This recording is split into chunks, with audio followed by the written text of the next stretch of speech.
Esther 1.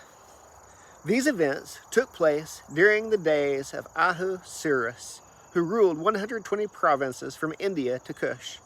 In those days, King Ahasuerus resigned from his royal throne in the fortress at Susa.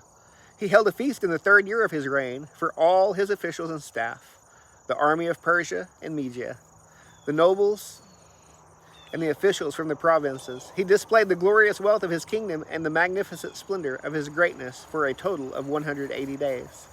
At the end of this time, the king held a week-long banquet in the garden courtyard of the royal palace for all the people, from the greatest to the least, who were present in the fortress of Susa. White and violet linen hangings were fastened with fine white and purple linen cords to silver rods on marble columns. Gold and silver couches were arranged on a mosaic pavement of red feldspar, marble, mother of pearl, and precious stones. Drinks were served in an array of gold goblets, each with a different design. Royal wine flowed freely according to the king's bounty. The drinking was according to royal decree. There are no restrictions. The king had ordered every wine steward in his household to serve whatever each person wanted. Queen Vashti also gave a feast for the women of King Ahasuerus' palace. On the 7th day, when the king was feeling good from the wine, Ahasuerus commanded Mehumim, Bitha, Harbona, Bigtha, Abagtha, Zethar, and Carcass, 7 eunuchs who personally served him, to bring Queen Vashti before him with her royal crown.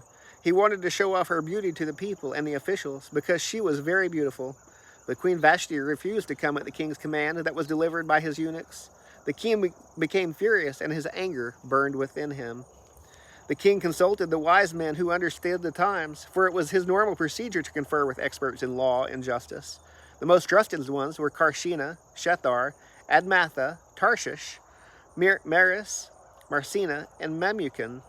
They were the 7 officials of Persia and Media who had personal access to the king and occupied the highest positions in the kingdom. The king asked, according to the law, what should be done with Queen Vashti, since she refused to obey King Ahasuerus' command that was delivered by the eunuchs. Memucan said in the presence of the king and his officials, Queen Vashti has wronged not only the king, but all the officials and the people who are in every one of King Ahasuerus' provinces.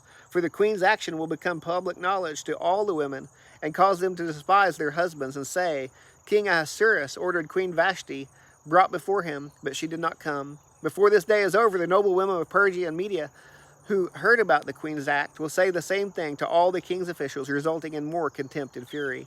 If it meets the king's approval, he should personally issue a royal decree. Let it be recorded in the laws of Persia and Media that it cannot be revoked.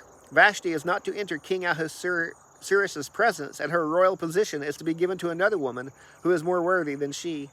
The decree the king issues will be heard throughout his vast kingdom, so all women will honor their husbands from the greatest to the least.